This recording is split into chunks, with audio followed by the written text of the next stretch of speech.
Okay, I've spoken to the customer on this thing, and he wants me to go ahead and get the running lights going.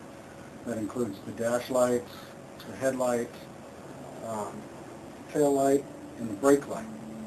We're not going to worry about turn signals at this point because it's not, it's still run without them. I mean, street legal without them.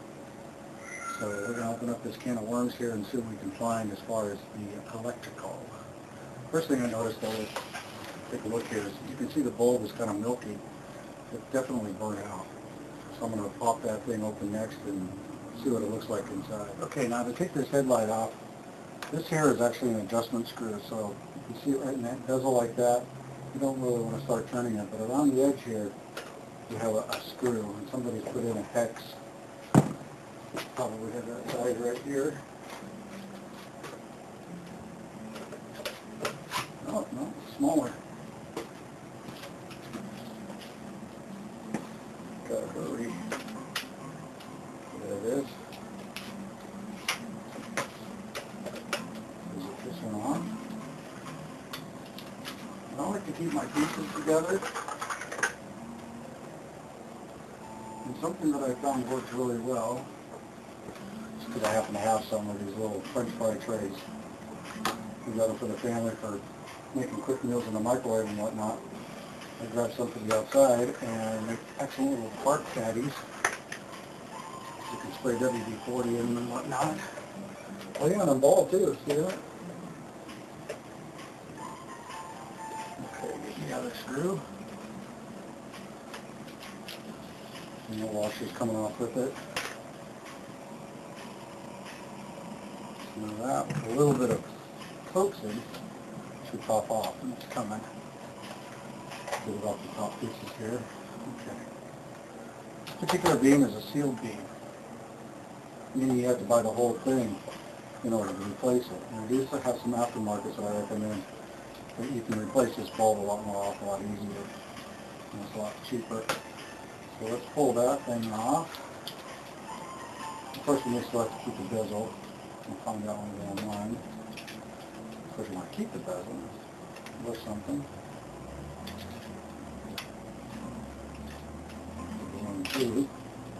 Now, normally, I should be using a pair of pliers. Like these little needle nose here. Because you can pull it by the wire and break off the end rather than getting the bullet out of its connector.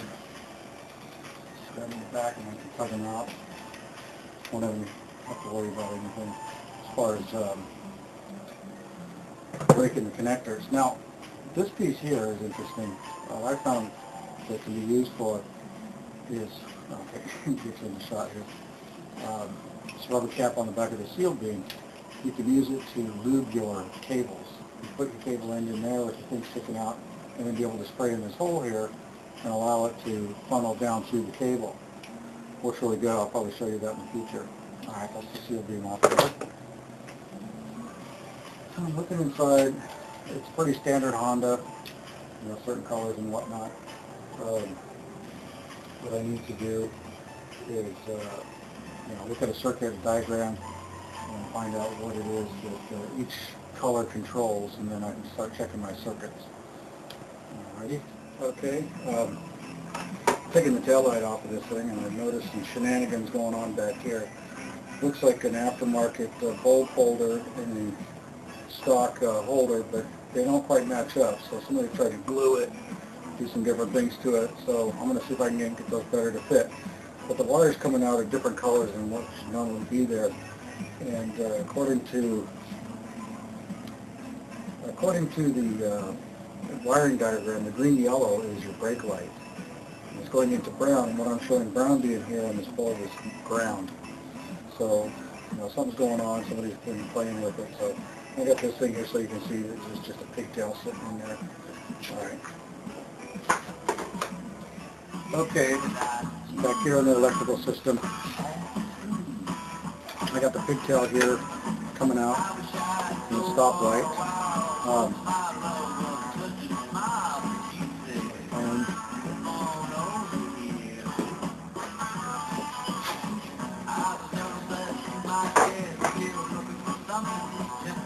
Somebody's made up some bullet connectors here. Did a real nice job of soldering it and putting some heat shrink on it, but what they didn't realize is they put the heat shrink up way up onto the bullet here.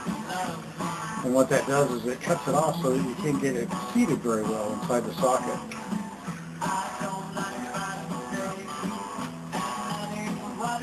There's the white one. See, this is completely unprotected. There's no heat shrink there at all. So we got one overprotected and one without any. And that is, yep, all right, let me get a screwdriver and loosen up that nut there where that ground is.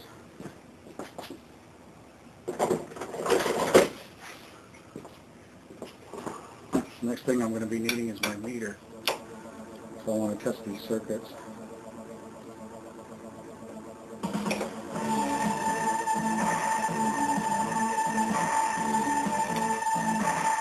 Somebody's ground was put in.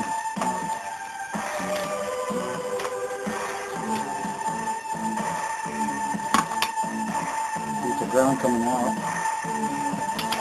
The wiring on it. It's like, what the heck? So, this doesn't look right. I mean, I'm sure you can probably ground it there, but it's probably grounded somewhere else. This is just to make sure that the other things get grounded. Put that in there. Hold on to it. Okay. So that looks like a turn signal. And this one is a turn signal. So let's do this connector.